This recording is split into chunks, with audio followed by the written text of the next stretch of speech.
اور آج ہمارے ساتھ پاکستان پریس کلب UK کے صدر شفقت مرزا صاحب ہیں. ہمارے ان سے بہت سارے سوالات ہوں گے اور جو آپ کے دل میں ہیں آپ پوچھنا چاہتے ہیں میں وہ بھی باتیں پوچھوں گا. ان سے ان کی صحافت کے حوالے سے بھی پوچھیں گے کہ برطانیہ میں رہ کر پاکستانی صحافی کس طرح کام کرتے ہیں, ان کو کیا مسائل درپیش ہوتے ہیں, اور وہاں پر پاکستانی سیاست کے حوالے سے جو ایکٹیویٹیز ہوتی ہیں ان کو کیسے کور کرتے ہیں. السلام علیکم مرزا صاحب. وعلیکم السلام. آپ کتنے عرصے سے صحافت میں ہیں, برطانیہ میں صحافت کر رہے ہیں, اور آپ کے کیا ایکسپیرینسز ہیں پاکستانی صحافت کے حوالے سے؟ جی میں الحمدللہ گزشتہ کچھ 30 سال کے قریب ہو گیا عرصہ مجھے صحافت کرتے ہوئے. سب سے پہلے ایک نیا اخبار تھا روزنامہ آواز, اس کے ساتھ منسلک رہا اور پھر جلد ہی وہ بند ہو گیا. اس کے بعد میں نے جنگ گروپ کو جوائن کر لیا. کوئی 25 سال تقریباً جنگ اور جیو کے ساتھ رہا, اور گزشتہ 3-4 سال سے میں دنیا نیوز کے ساتھ کارسپونڈنٹ شیفیلڈ وابستہ. وہاں پر آپ پاکستانی سیاست کی ایکٹیویٹیز کو کور کرتے رہے ہیں طویل عرصے تک, تو اس حوالے سے پاکستان کے سیاستدان جو ہیں آپ ان کو کس نظر سے دیکھتے ہیں کہ پاکستان کدھر جا رہا ہے, پاکستان کی سیاست کہاں جا رہی ہے, اور ملک کو کہاں لے کر جا رہے ہیں؟ جی دیکھیں, اس کے ایک تو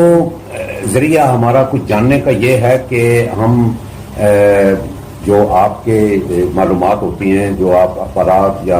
ٹی وی کے ذریعے ہم تک پہنچاتے ہیں, تیار غیر میں ہماری ان پر نظر ہوتی ہے اور وہاں سے ہمیں یہ معلومات ملتی ہے کہ سیاستدان کیا کر رہے ہیں یا ملک میں کیا کچھ ہو رہا ہے. دوسرا یہ ہے جیسے آپ نے کہا جب سیاستدان وہاں جاتے ہیں تو وہاں ان کے ساتھ جب نشستیں ہوتی ہیں, جب جلسے ہوتے ہیں وہاں, تو وہاں پر انٹریکشن کا موقع ملتا ہے, ان سے بات چیت کرنے کا موقع ملتا ہے, اور وہاں پر اکثر اوقات یہ ہوتا ہے کہ ہم زیادہ تر وہ جو بات کرتے ہیں وہ ہمیں سب اچھا ہی دکھانے کی کوشش کرتے ہیں. اگر وہ اقتدار میں ہوں, اگر وہ حزب اختلاف میں ہوں, اپوزیشن میں ہوں, تو پھر برائیاں ہی برائیاں دکھائی جاتی ہیں کہ ملک میں برائیاں ہی برائیاں ہیں. تو یہ ایک عجیب سا ہمارے لیے رہتی ہے, عجیب سی صورتحال رہتی ہے کہ ہم اصل صورتحال کیا ہے, حقیقت کیا ہے, وہ کبھی بھی ہمارے سامنے اس طریقے سے واضح نہیں ہو سکتی. اگر ہم بحیثیت صحافی سوالات کے ذریعے ان سے بحث کرنا چاہیں, ان سے جواب مانگنا چاہیں, تو پھر بھی وہ ان کے پاس معقول جواب ہوتے ہیں ہمیں بتانے کے لیے, ہمیں تسلی دینے کے لیے. پچھلے 20 سال سے پاکستان کی معیشت کو ہمارا ڈیسپورا چلا رہا ہے, مطلب سمندر پار پاکستانی جو مختلف ملکوں میں رہتے ہیں وہ ہر سال 15 سے لے کر 22 ارب ڈالر جو ریمیٹنسز بھیجتے ہیں. اگر وہ نہ بھیجے تو پاکستان کی معیشت کب کی دیوالیہ ہو چکی ہے. وہ لوگ اپنے خون پسینے کی کمائی سے پاکستان کی معیشت کو چلا رہے ہیں, آکسیجن فراہم کر رہے ہیں. ان کی توقعات پر بھی پورا اترنا چاہیے حکومتوں کو. آپ ایز اے جرنلسٹ کیا سمجھتے ہیں کہ پاکستان کا جو ڈیسپورا ہے وہ مطمئن ہے پاکستان کے سسٹم سے؟ جی قطعاً نہیں. بدقسمتی سے بڑی مایوسی پھیلی ہوئی ہے. ہمارے جو ہم لوگ جو اوورسیز رہتے ہیں, جتنی بھی کمیونٹیز ہیں, میں تو یہاں تک کہوں گا کسی ایک حکومت کو مورد الزام نہیں ٹھہراؤں گا, بلکہ جتنی بھی حکومتیں ماضی سے لے کر اب تک موجودہ حکومت تک چلی آ رہی ہیں, میں سمجھتا ہوں کہ اوورسیز پاکستانیوں کو ہر کسی نے نظر انداز ہی کیا ہے. سبز باغ ضرور دکھائے ہیں, بہت سے وعدے کیے ہیں, ان کی رائے مشورہ بھی سنا ہے. جب وہاں جاتے ہیں یہاں حکومتی ارکان, تو وہ کہتے ہیں کہ ہم یہاں کمیونٹی کے ساتھ مشاورت کرنے آئے ہیں, آپ کے مسئلے مسائل سننے آئے ہیں, لیکن ہوتا کچھ بھی نہیں ہے. آپ دیکھیں نا کہ جب ہم بیرون ملک سے یہاں ایئرپورٹ پر اترتے ہیں وہیں سے ہمارے لیے مسائل کا آغاز ہو جاتا ہے. حالانکہ ہم اتنے محب وطن ہوتے ہیں کہ جب یہ سب مسائل کے باوجود جب ہم یہاں اس دھرتی پر قدم رکھتے ہیں تو ہمارا دل چاہتا ہے کہ ہم سجدہ ریز ہو کر اس دھرتی کو بوسہ دیں, اور یہ ہمارے جذبات ہوتے ہیں. لیکن یوں ہی ہم اندر داخل ہوتے ہیں, پہلا محکمہ جو کسٹم کا ہوتا ہے وہیں سے ہماری مشکلات کا آغاز ہو جاتا ہے, اور پھر جب باہر نکلتے ہیں گھر پہنچنے تک جو حشر ہوتا ہے. بالخصوص برطانیہ میں کشمیریوں کی ایک اچھی خاصی نمایاں بلکہ بہت بڑی تعداد برطانیہ میں مقیم ہے. اپنے گھروں میں پہنچنے تک انہیں طرح طرح کے مسائل کا سامنا کرنا پڑتا ہے, بالخصوص پولیس والوں سے. یہ جو ڈاکو رستے میں ہوتے ہیں, کئی فیملیاں ہیں جو لوٹی جا چکی ہیں, پھر اس کے علاوہ یہاں سنوائی نہیں ہوتی، بالکل سنوائی نہیں ہوتی. اور یہ مسئلہ یہ نہیں ہے کوئی نیا مسئلہ ہے پچھلے ہفتے یا پچھلے ماہ یا پچھلے سال ہوا، یہ ہمیشہ سے ہی چلا آ رہا ہے. ہر حکومت کو، ہر وزیر کو، ہر سیاسی رہنما کو یہ یاددہانی کرائی جاتی ہے اور وہ یہی کہتے ہیں کہ بالکل جی سمجھے کہ یہ مسئلہ حل ہو گیا، لیکن یوں کا توں پڑا ہوا ہے. قبضہ مافیا کا آپ دیکھ لیں، بیچارے لوگ وہاں محنت کمائی کے پسینے سے یہاں اگر کوئی اپنا مکان بنا لیتے ہیں کہ چلو اپنی آئندہ نسل ہے جو اس کا تعلق اپنے وطن سے جوڑے رکھنے کے لیے یہاں ایک اچھا سا مکان ہو جہاں تمام آرائشیں ہوں وہاں، تو اس مکان پہ جب وہ کسی اور کو چھوڑ جاتے ہیں اس کی دیکھ بھال کے لیے تو چند سال کے بعد پتہ چلتا ہے کہ اسی نے ہی اس پر قبضہ کر دیا، خواہ اس کا اپنا رشتہ دار ہی ہو. تو اس طرح کے بہت سے مسائل میں سمجھتا ہوں کہ جس میں بیرون ملک پاکستانیوں کو یہاں کے سیاستدانوں نے، یہاں کے حکومتوں نے، یہاں کے اداروں نے سخت مایوس کیا. یہ میں ایک اسٹڈی پڑھ رہا تھا کہ اوورسیز پاکستانی جو ہیں وہ اگر چاہیں تو پاکستان میں سالانہ 50 ارب ڈالر بھیج سکتے ہیں، لیکن اس کی وجہ یہ ہے کہ اوورسیز پاکستانی پاکستان کے نظام کے اوپر اعتماد نہیں کرتے، وہ یہاں پر انویسٹمنٹ کرنے سے ڈرتے ہیں، کیونکہ وہ جو آپ نے بات کی ہے کہ وہ سمجھتے ہیں کہ ہم کوئی بھی انویسٹمنٹ کریں گے تو اس پر قبضہ ہو جائے گا، وہ فراڈ ہو جائے گا، اور پھر پاکستان کا نظام، عدالتی نظام، پولیس، انتظامیہ، جو باقی محکمے جو ہیں وہ سپورٹ نہیں کرتے ہیں اور سیز پاکستانیوں کو. کیا آپ سمجھتے ہیں کہ یہ رکاوٹیں دور ہو جائیں تو پاکستان کو قرضہ نہیں مانگنا پڑے گا کسی سے؟ جی بالکل میں سمجھتا ہوں، اور میں سمجھتا ہوں کہ اس سے بڑھ کر ہمارے جو بیرون ملک لوگ ہیں وہ پاکستان کی مدد کرنا چاہتے ہیں. ان میں جو حب الوطنی کا جذبہ ہے وہ آپ برا نہ مانیے گا اور آپ کے سننے والے بھی برا نہ مانے اگر میں یہ کہوں کہ یہاں رہنے والوں، پاکستان میں رہنے والوں سے بڑھ کر ہے، تو یقیناً یہ بات مبالغہ آرائی نہ ہوگی. وہ بہت ہی وطن سے محبت کرنے والے ہیں. وہ تو چاہتے ہیں، جس طرح وہ کہتے ہیں نا کہ اللہ تعالیٰ اتنا غفور الرحیم ہے کہ وہ تو انتظار میں ہوتا ہے کہ کوئی معافی مانگنے والا ہو، میں اسے معاف کروں. تو یہ پاکستانی بھی ویسے ہی ہیں، ان کے دل بھی ویسے ہی ہیں. یہ دیکھتے ہیں کہ اگر کاش کہ کوئی حکومت آئے ان کو تھوڑا سا تحفظ دے. دیکھیں نا، اب کوئی بھی حکومت آئے گی، جب وہ وہاں جا کر جلسے جلوس کرتے ہیں وہ کہتے ہیں جی ہم 1 ونڈو آپریشن آپ کے لیے فراہم کریں گے، آپ وہاں آ کر انویسٹمنٹ کریں. جب یہاں آتے ہیں تو لوگ سالہ سال دھکے کھا کر، پریشان ہو کر، ایک سے دوسرے دفتر، دوسرے سے تیسرے دفتر جا کر، اور پھر یہ جو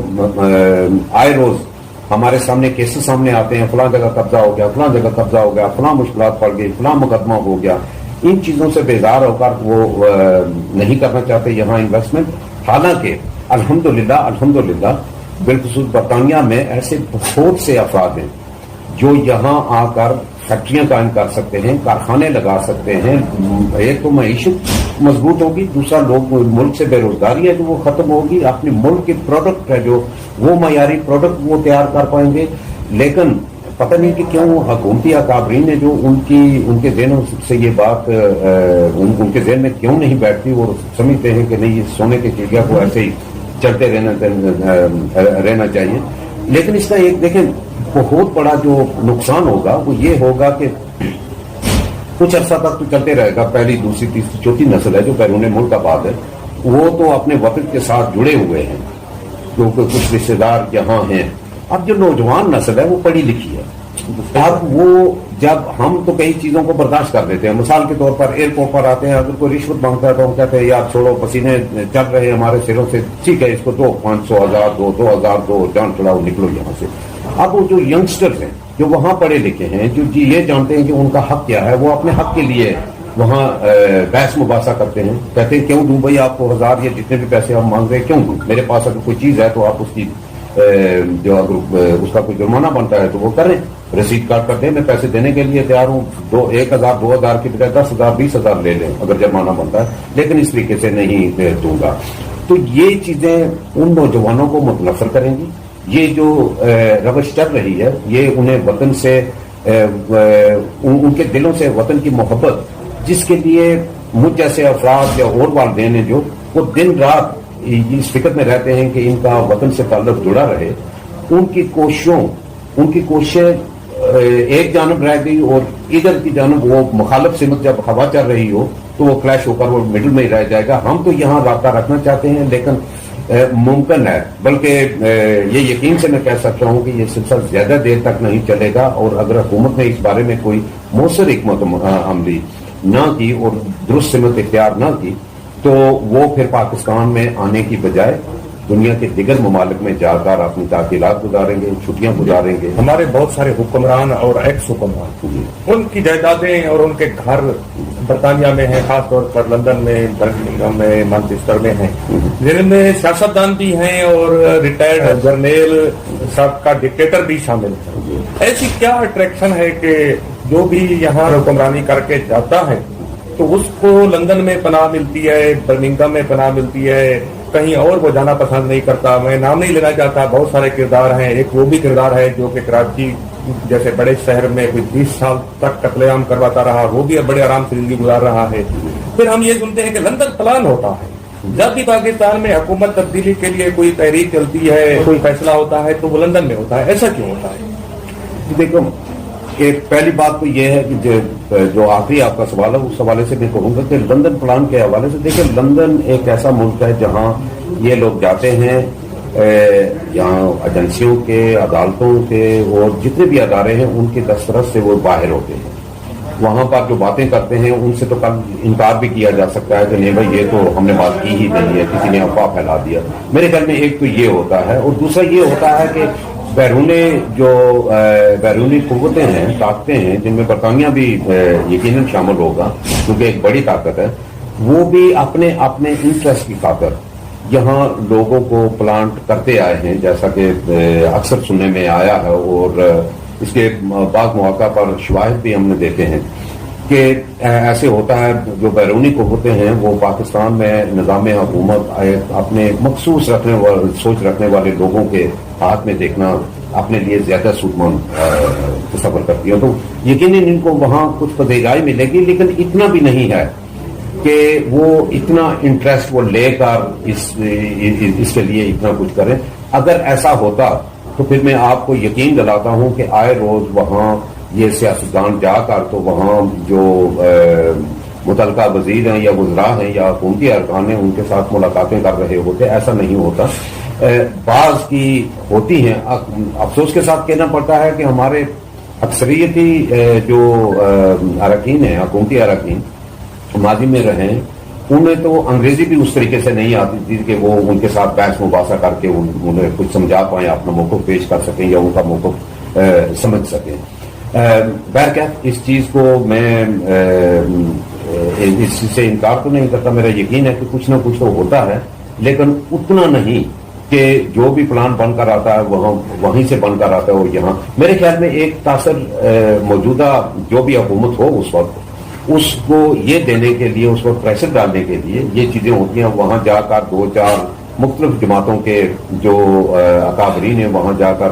آپس میں میٹنگز کرتے ہیں اور حکومت کو یہ تاثر دینے کی کوشش کرتے ہیں کہ بس ان کے خلاف ایک اتحاد بن رہا ہے، اتحاد قائم ہو رہا ہے، یہ بات ہوتی ہے۔ دوسرا آپ کا سوال تھا برطانیہ، میں نے پچھلے دنوں میں ایک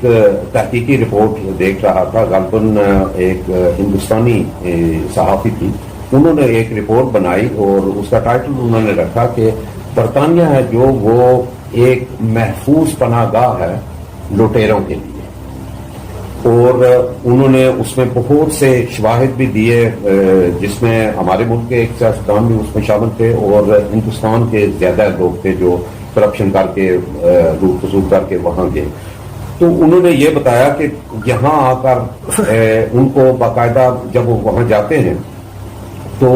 جب ملینز اور بلینز پاؤنڈ یا ڈالر لے کر جاتے ہیں تو ایک ان کو کیا پڑا ہے، ان کی تو اکانومی ہے، ان کو بوسٹ مل رہی ہے۔ ایک تو یہ ہے کہ اس لیے ان کو نہیں چھیڑتے کہ یہ مفت کے آ رہے ہیں، ہمیں سپورٹ کر رہے ہیں، ایسے ہماری اکانومی کو بوسٹ مل رہی ہے، تو اس پیسے کو اس لیے ان لوگوں کو وہ تحفظ دیا جاتا ہے۔ دوسرا یہ ہے کہ پھر صرف یہی نہیں، نہ تو کسی ملک کے ساتھ ان کی کوئی ایسی ٹریٹی ہے، لیکن پاکستان کے ساتھ کوئی ایسا معاہدہ ان کا نہیں ہے کہ اس صورت میں وہ کسی شخص کو وہ پاکستان کے حوالے کر دیں گے۔ اور جب ایسا معاہدہ نہیں ہو تو پھر یہ کرتے ہیں کہ جب یہاں سے بیرون ملک کی حکومتوں سے برطانیہ پر دباؤ پڑتا ہے یا اس شخص پر دباؤ پڑتا ہے تو پھر وہ شخص